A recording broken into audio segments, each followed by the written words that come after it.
Emperor penguin. The emperor penguin, Aptenodytes forsteri, is the tallest and heaviest of all living penguin species and is endemic to Antarctica. The male and female are similar in plumage and size, reaching 100 centimeters in length and weighing from 22 to 45 kilograms. Feathers of the head and back are black and sharply delineated from the white belly, pale yellow breast and bright yellow ear patches. Like all penguins, it is flightless, with a streamlined body, and wings stiffened and flattened into flippers for a marine habitat. Its diet consists primarily of fish, but also includes crustaceans, such as krill, and cephalopods, such as squid. While hunting, the species can remain submerged around 20 minutes, diving to a depth of 535 meters. It has several adaptations to facilitate this, including an unusually structured hemoglobin to allow it to function at low oxygen levels, solid bones to reduce barotrauma, and the ability to reduce its metabolism and shut down non-essential organ functions. The only penguin species that breeds during the Antarctic winter, emperor penguins trek 50 to 120 kilometers over the ice to breeding colonies which can contain up to several thousand individuals. The female lays a single egg, which is incubated for just over 2 months by the male while the female returns to the sea to feed. Parents subsequently take turns foraging at sea and caring for their chick in the colony. The lifespan is typically 20 years in the wild, although observations suggest that some individuals may live to 50.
And belly are white, becoming pale yellow in the upper breast, while the ear patches are bright yellow.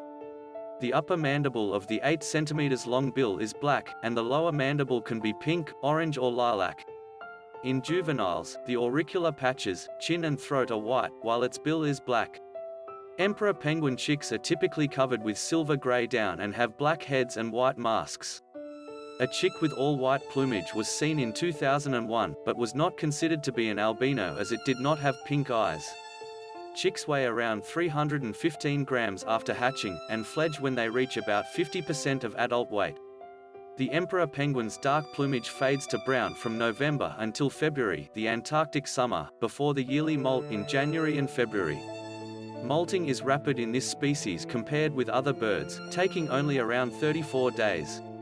Emperor penguin feathers emerge from the skin after they have grown to a third of their total length, and before old feathers are lost, to help reduce heat loss.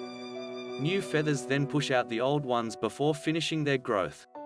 The average yearly survival rate of an adult emperor penguin has been measured at 95.1%, with an average life expectancy of 19.9 years. The same researchers estimated that 1% of emperor penguins hatched could feasibly reach an age of 50 years. In contrast, only 19% of chicks survive their first year of life. Therefore, 80% of the emperor penguin population comprises adults 5 years and older.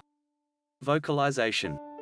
As the species has no fixed nest sites that individuals can use to locate their own partner or chick, emperor penguins must rely on vocal calls alone for identification. They use a complex set of calls that are critical to individual recognition between parents, offspring and mates, displaying the widest variation in individual calls of all penguins. Vocalizing emperor penguins use two frequency bands simultaneously. Chicks use a frequency-modulated whistle to beg for food and to contact parents. Adaptations to cold.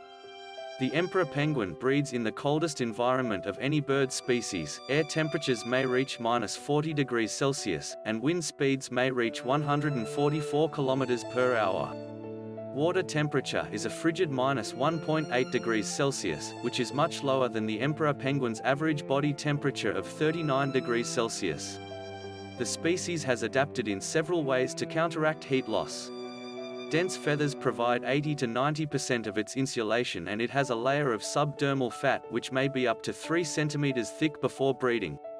While the density of contour feathers is approximately 9 per square centimeter, a combination of dense afterfeathers and down feathers, plumules, likely play a critical role for insulation. Muscles allow the feathers to be held erect on land, reducing heat loss by trapping a layer of air next to the skin. Conversely, the plumage is flattened in water, thus waterproofing the skin and the downy underlayer. Preening is vital in facilitating insulation and in keeping the plumage oily and water repellent. The emperor penguin is able to thermoregulate, maintain its core body temperature, without altering its metabolism, over a wide range of temperatures. Known as the thermoneutral range, this extends from -10 to 20°C. Below this temperature range, its metabolic rate increases significantly, although an individual can maintain its core temperature from 38.0°C down to -47°C. Movement by swimming, walking, and shivering are three mechanisms for increasing metabolism. A fourth process involves an increase in the breakdown of fats by enzymes, which is induced by the hormone glucagon. At temperatures above 20°C, an emperor penguin may become agitated as its body temperature and metabolic rate rise to increase heat loss. Raising its wings and exposing the undersides increases the exposure of its body surface to the air by 16%, facilitating further heat loss. Adaptations to pressure and low oxygen. In addition to the cold, the emperor penguin encounters another stressful condition on deep dives: markedly increased pressure of up to 40 times that of the surface, which in most other terrestrial organisms would cause barotrauma. The bones of the penguin are solid rather than air-filled, which eliminates the risk of mechanical barotrauma. While diving, the emperor penguin's oxygen use is markedly reduced, as its heart rate is reduced to as low as 15 to 20 beats per minute and non-essential organs are shut down, thus facilitating longer dives. Its hemoglobin and myoglobin are able to bind and transport oxygen at low blood concentrations. This allows the bird to function with very low oxygen levels that would otherwise result in loss of consciousness. Thanks for watching.